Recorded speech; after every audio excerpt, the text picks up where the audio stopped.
What's going on, Mike? This is Desmond Clark, former tight end of your Chicago Bears. Good evening, everybody. Welcome to Halas Hall Report. Defense has been playing too good. So I'm going to take the Bears in a rare shootout. I mean, if that offensive line, we get some help for that one. We in our draft and everything, we need to focus on our offense. You know, he's going to be on a roll here today. I think he's at least going to have 2 sacks. Doing it all year long, so if you stop those 2 guys, who else they got? Robbie to go. I mean, he took out Aaron. Yeah. Good that touchdown, got the 1-play lead with 61 seconds left. Dalton runs the offense a little better than Fields, as long as the offensive line can somewhat hold up.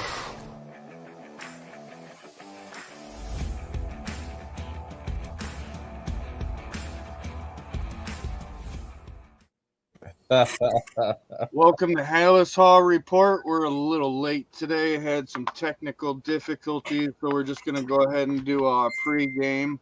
We'll talk about the win last week a little bit. We'll start with Woody first. What'd you think about the game last week? What can I say? All aspects of the offense, defense, special teams kind of scared me in the beginning. Looks like they're all consistent and they play together, and that's what happens when you do that. So, I mean, Patriots are, I know it's the Lions, but they shut out the Lions a couple weeks ago, 29-0 with their number 1 scoring offense, and we only gave up 14 points to them, but pretty good win. So, got to keep it up. Definitely. Anything you'd like to add, Dan? Same thing Woody said. And also, he had Gordon, Smith, and Brisker all with the interceptions, and offense looked good in that. And I was just impressed with how they played last week against the Patriots. It was a nice win for once. Definitely. Yeah, the offensive line is iffy, we all know. So they literally switched it last week from Fields to have a lot more designed runs. I liked it. I will like it as long as he doesn't take those big hits, because I don't like to see the big hits on our starting quarterback. It definitely was different watching us beat the Patriots. Like, the score should have been flipped the other way normally anytime, but with Eberflus and the coaching, they gave it to them all game for sure. The defensive line stepped up, I feel. Losing Quinn, it's going to be a little dagger. Yeah. But that's just for the other guys to step up as well. We lost other big talent last year, and we've been playing pretty good for losing that much talent from this year. Anything you'd like to add, Ken? Well, I mean, for those who watched, Mike and I were watching it live. I mean, we were both kind of like, what's going on here? It was kind of a surreal game. I mean, it just shows you, though, like what we've been saying with the parity. The Bears have been that one play away. Well, last week, we got those plays. So, I mean, this is a good team. It'll be interesting to see what they do against Dallas. I mean, our run offense is phenomenal, but our big takeaway from last week is still our passing game is still for crap. We still gotta up our passing game. Brisker is looking more and more like rookie of the year, though. He's still my defensive player rookie of the year. So we'll see what Brisker can do today. But today's gonna be an interesting game. But last week was just, I think we were all in shock, a little bit of shock. For sure. Like, all aspects of the game was good. Punt return, kickoff return. And what do you think about the kick return, switching it? Pettis is giving us some good field position. I thought Pettis did a great job for sure. So I think we'll see Pettis back there again this week. Yeah. And we held Belichick from passing George Halas last week too for the wins. But obviously Belichick's going to get that this year, but he didn't beat us to pass it. That's all that matters. But there's a huge difference from last year to this year. There's been second half adjustments damn near every game. The defense hasn't even gave up more than 9 points in the second half all year. You know what the big takeaway for this year is? Besides, I mean, that's good right there, but penalty flags. Like, the only 3 flags the Bears got tossed on them last week were offsetting penalties. So, I mean, this team has been really good on not, committing penalties. I mean, look at that. How many times last year did a penalty kill us in a drive? We have not had that issue this year. Like, we're not keeping drives alive for the other team via the penalty, and we're not killing our own via the penalty. That has been a huge difference this year. For sure. And my players of the game is the whole defense. Because the defense played great. I can't just say Brisker, Gordon, Roquan, because they all play good. Right. You know what I mean? And coaching. Yep. Coaching was stellar. Play calling was stellar. The only thing that I didn't like that was downfall was what the heck is Mustapher doing on some plays? He looks like literally a pee-wee football trying to teach him the name of the game. I wish I had the clip. I didn't have time to record it because I was getting my PC together, but it was just awful. I'm sure you guys seen it. It was a good, 5, 6 fucking seconds. And get an arm on just one person. Other than that, he was doing circles. Like, what were you doing? The other thing I don't like either is that last week they put Herbert in on a couple kickoff returns. I know that he's our backup running back, but I don't want to put him in that situation for him getting injured.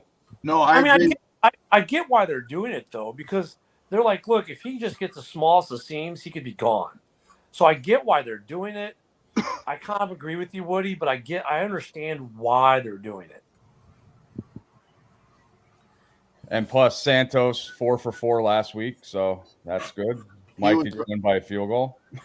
He was a special teams player of the week. Yeah. All right. Let's move on to the next topic. The hot topic. A couple people already talked about it, but Robert Quinn trading for a 4th round pick. What does everyone think about that? We'll start with Dan. What do you think, bud? Was it good? Bad? Hated to see him go, but it's going to help, down the road. And that. Have to wait and see. Right. Woody, what do you think? I think it was good and bad. I mean, he wasn't doing that much this year, but like Ken said before, he was like leading the league in double teams. This year, right? You're talking about for the double teams? It just gives us more money next year. I think we're up to 138 million. We're more than double the team behind us. Right. But like Mike said before, it gives other players time to step up. So I liked it because, like I said, he wasn't doing that much this year. Yeah, he had 18.5 sacks last year, but I think I liked it. I think it's good. It was a surprise this early. I mean, but like I said, I'm glad it's getting done. But it's sad to see him go. But like I said, he wasn't doing shit this year. Right. Yeah, as I said at the beginning of this year, if we got rid of anybody, it would be Quinn, just for the fact he's the highest paid player on our roster. It helps us next year and the following year. It hurt our defense a little bit this year. Yeah, he's got the double teams like Ken said. His sacks, his progression, nothing is what it was last year, but that also hurts when we lose multiple people on the defensive line. But definitely it's going to help the future. And I don't know if you guys seen it, but he literally said that this is his last year. I don't know if he's going to play in the league or not, but he said that he's going to avoid his last 2 years of his contract. Yeah, he didn't say he was retiring. Him and the Eagles just came that they're going to void the last 2 years. So he's going to be a free agent, which opens up the door for him to come back because he said he wanted to be in Chicago. So if he can come back on a sweet Cheaper. deal, cheaper deal for the Bears next year, it makes sense. Because then I really love this trade because not only do you get a 4th-round pick, and there's good value in the 3rd, 4th, and 5th rounds usually. So not only do you get a pick that could become a starter, right? Because look at our team this year: 2nd, 3rd, 4th round guys are starting or getting significant playing time, being contributors. You might be able to get him back for half as much money as it would have cost him to play for us next year. So, I mean, if that scenario works where he comes back at a lower rate, it's a phenomenal deal for the Bears. Because look we're not going to the Super Bowl this year. We're probably not going to the playoffs. So How long does it take? it's a good deal for us. Okay. I agree. And another reason why they voided that contract is it's a high contract. Huge money. Yeah, he's not going to get that money anywhere in the league. So, Right. And if he wants to come back to Chicago, like he said he wants to play in Chicago, then maybe what was he going to get paid next year? Like 16, 17? Maybe he comes back for 7 or 8. That's a steal for the Bears. Not only do we get a value draft pick, we get him back for half price what he would have cost us. Right. See, I made a post on it on my page, and a lot of them were saying that it should have been for a better pick. I don't think so, just for the fact his stats are down. You know what I mean? And another reason is that's a high contract to take over. You know what I mean? Well, we're paying a lot of that contract though. Yeah, for this year. We're paying this year's. So Yeah. for Philly, they're not paying much. I mean, a 4th rounder is still value. There's a lot of value in the 4th round still. So but it's not sexy like a 1st or 2nd rounder, but a 3rd rounder might have been pushed, but a 4th rounder. Heck, we see guys going for 5th and 6th rounders who. So I mean, a 4th rounder is actually a pretty good pick to get. Definitely. Well, the other guy, I know its stats don't say it, but I'm really impressed with Justin Jones on the line. I like him a lot. I think he had 2 passes defended last week. I think I'm really impressed with him. I really enjoy him on the line and stuff like that. And today he's got to get in there once again. But like I said, his stats don't show it, but I'm really impressed with how he's doing. Right. I agree with you, and I've noticed last week the defensive line has been throwing their hands up to get those batted balls. Yep. And they've been hitting actually on time. You see a lot of defensive line jumping, but they just can't react to it at the right moment.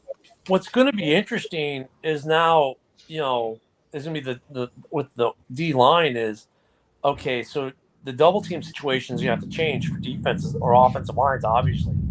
I wonder now, because it's not as simple for them to just say, we know we have to double team, how that's going to work.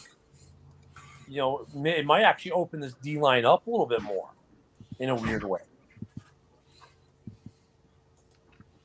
So it should be, it's going to be interesting to see what life is like post Rob. Agreed. All right, we got about 9 minutes left until noon. Let's get to going to the game today against Dallas. They have a great defense, but their offense, I think, struggles at times, kind of like ours. You know what I mean? Let's start with Dan. What do you think is going to happen today? I hate to say it, but I think Dallas is going to win this one. Probably 24-14. Hey, before you finish, they just announced for sure Zeke is out today. Yep. Micah Parsons is in, and I didn't see the other, but the big out is Zeke, so that may change your prediction. I don't know. No, they're gonna. Pollard's like, I think, second on a team in yards from scrimmage, and yeah, I think Zeke's a little bit. He's like one of the bull rushers, like 3rd and 1 from the goal, or 3rd and 1 for the first down and stuff like that. But Pollard, he's a great back catching out of the backfield. He's actually been more dangerous than Zeke. Yep. My apology. I kind of skipped the injury report. You want to give that, Woody? Well, the only one that's out for us, if he's not on the IR, is Borum. So that's another offensive lineman down. So that brings Mike's buddy in probably for the full game, Sam Mustafer. So, and there's, like Ken said, Zeke was out. Micah Parsons was questionable. He is playing. So they pretty much have their full team. So he's definitely not my guy. I'm pretty sure he's the worst PFF rating for linemen. But what do you think the score is going to be? Listen, with our 3 offensive linemen out and their defensive line, like DeMarcus Lawrence, they got Micah Parsons coming in. Justin Fields has to have some time, because if he doesn't and he tries to throw it, you got to think they got Trayvon Diggs back there. I think it's going to be an ugly game for us, especially in Dallas. I say 26-13 Dallas. Okay. Ken, what do you think? You going with or against? I went against the grain today. I mean, I've even watching the pregame shows, everyone's taking Dallas by 10, which is what the line is, right? 9.5. Yeah. So, you know what, though? I think Dallas has to answer our run game. And if they can't stop our run game, that means we're going to get a good amount of control in the ball, which is going to make things a lot easier on our defense, which let's not forget how we got Brisker, probably going to be rookie of the year. You got Roquan. I mean, this defense is still lethal. So, and let's face it, Dak, like every other Dallas quarterback in history, is prone to interceptions and bad plays. So I'm going to take the Bears, and I'm going to call it, we'll go with 28-24 Chicago. Wow. That's a high scoring for a second-ranked defense, huh? You know, well, you know what the thing is? I've watched a couple Dallas games. They don't ever play teams that run a lot. It's against the pass, they've been pretty good because it gives Parsons the time to get sacks. They've got Diggs back there, but they haven't played the number 1 rushing team in the NFL yet. Oh wait, they are today. So they haven't really shown that they can contain a run yet. I would agree with that, but with the new offensive lineman in there for taking Borum and stuff, he had a new offensive line last week too.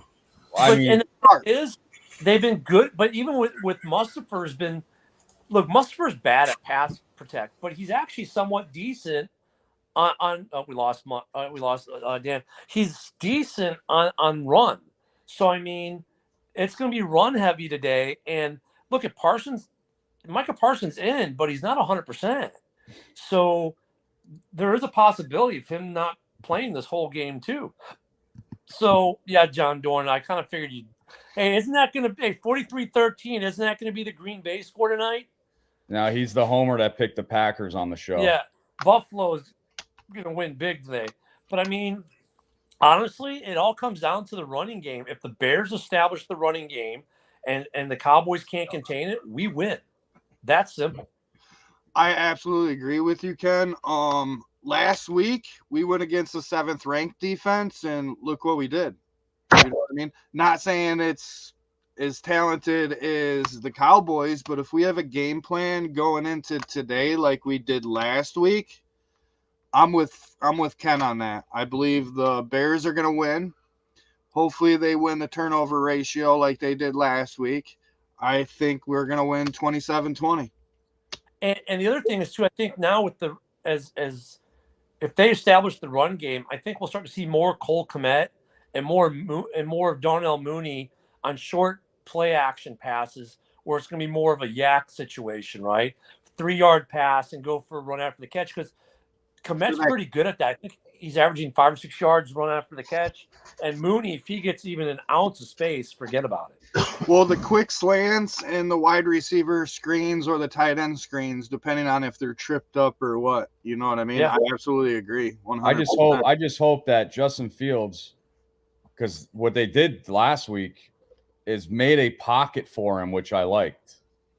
Mm-hmm. He had time to throw, and those designed runs were helpful. He did pretty good on those design runs. So hopefully they can do that today. And I love we're wearing the Orange Crush. I mean, look at, you know what's cool about that? Besides the fact that they're cool uniforms, is the Bears as an organization listened, right? Fans came out like, oh my God, we love this. They weren't scheduled originally to wear the Orange Crush against